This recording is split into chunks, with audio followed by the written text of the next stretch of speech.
That's what I'm talking about.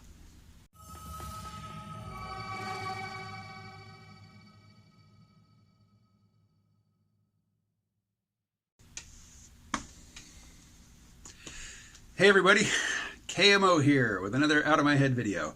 Today I am going to talk about just my experience with YouTube recently. So first up, here are the videos that in terms of YouTube metrics have done the best in the last month. They are Ben Burgess on fully automated luxury communism. This is no big surprise. The Zero Books channel is doing rather well. This ties in, with one of their authors, and Ben's pretty popular here on YouTube, so that stands to reason.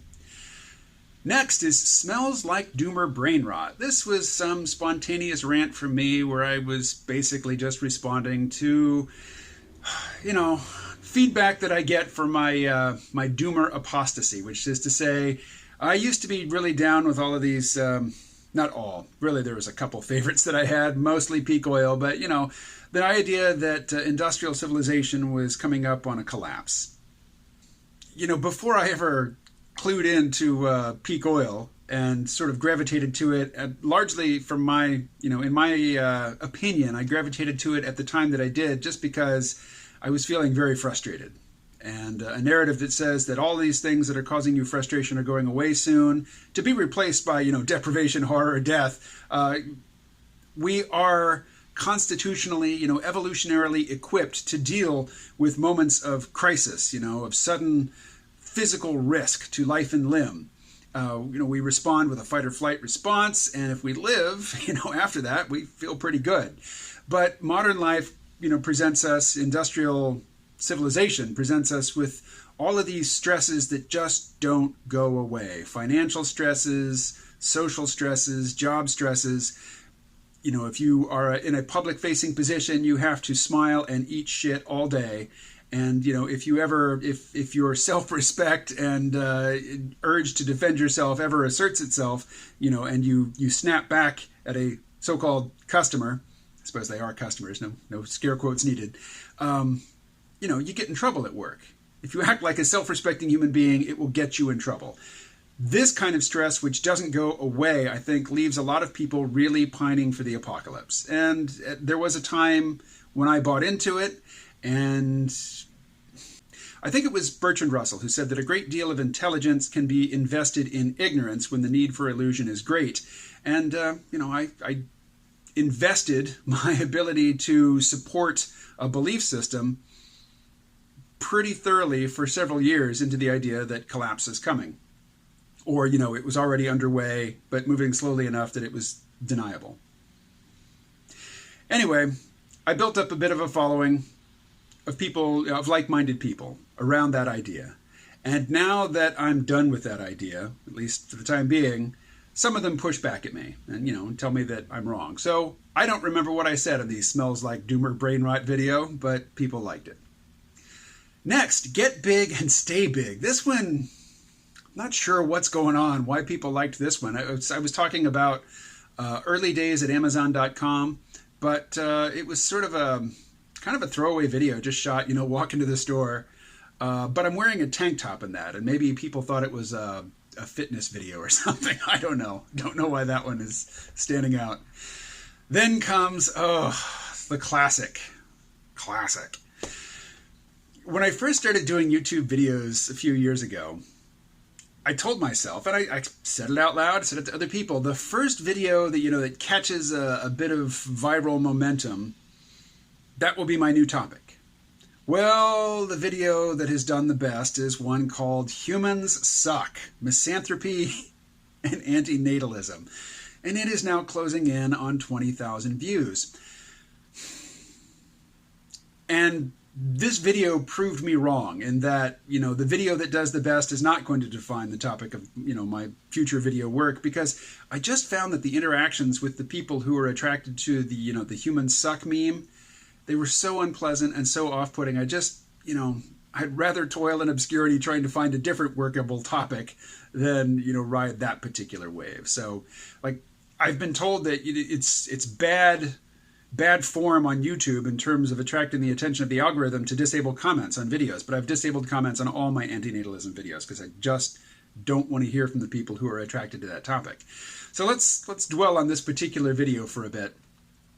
As I say, it's got more views than any of my other videos. It'll be 20,000 pretty soon here. The traffic source is 77.6% YouTube searches. So I imagine people are searching either for antinatalism or misanthropy or humans suck. And they're finding this video, and this next bit tickles me. The video is 7 minutes and 46 seconds long, but the average watch time is 2 minutes and 41 seconds. So people looking for validation, for the idea that humans are terrible, they find my video, they start watching, and they soon discover it's not what they're looking for. And that makes me happy.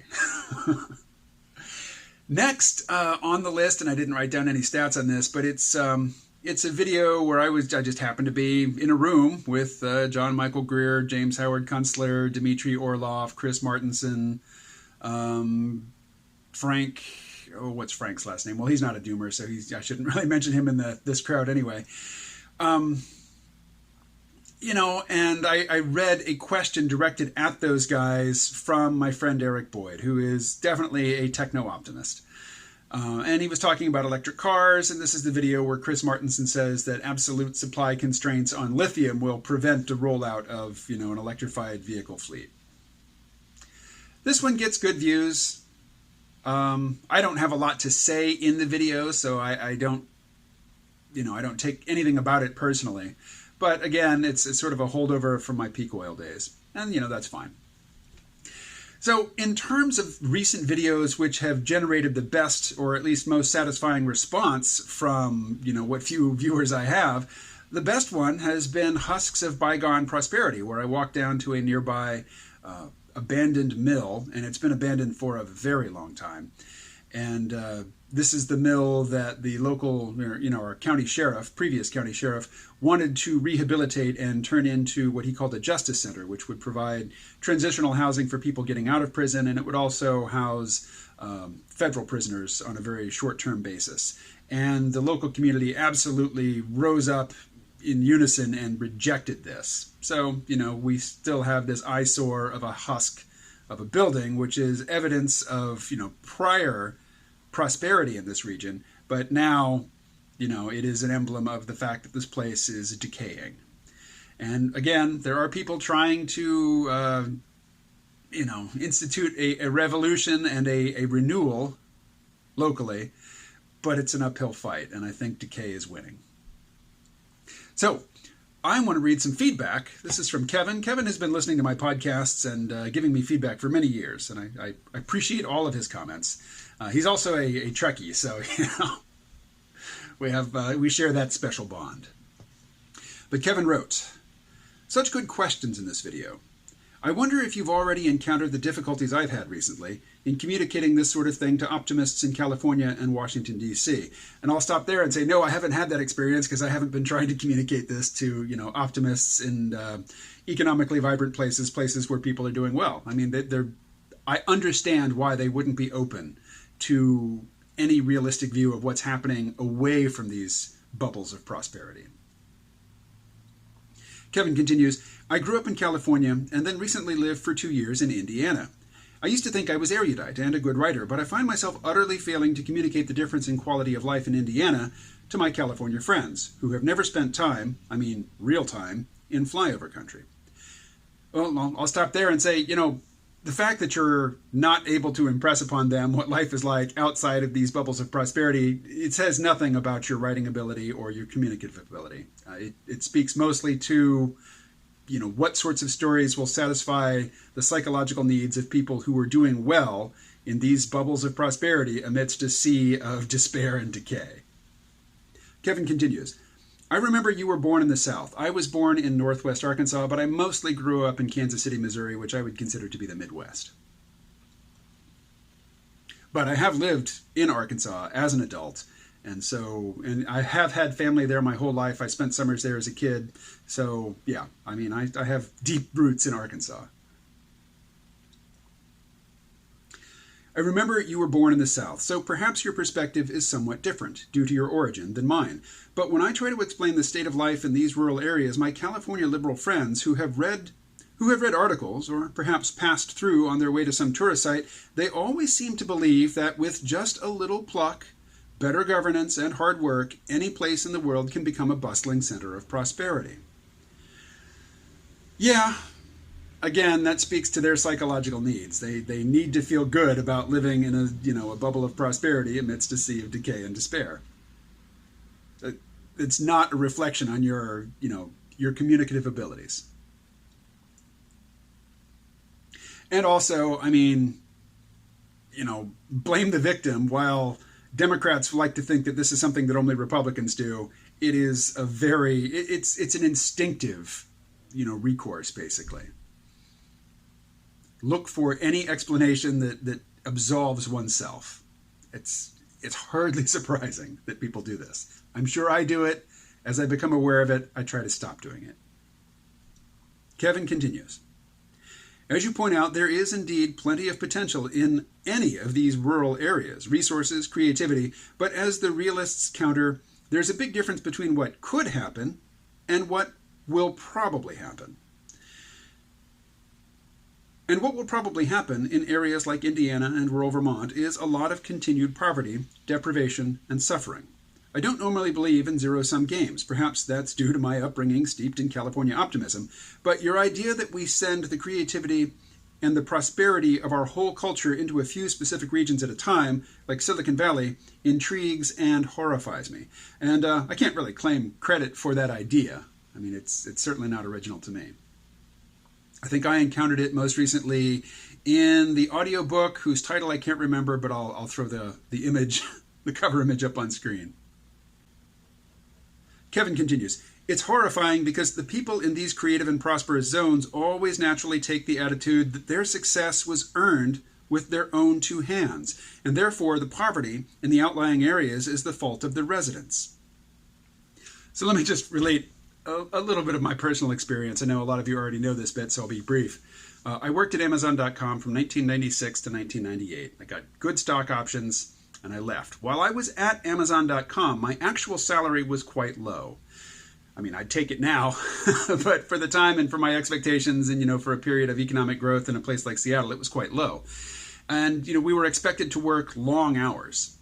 So I was on salary. I was not an hourly employee when I first started at Amazon.com, and I was expected to work 60 hours a week.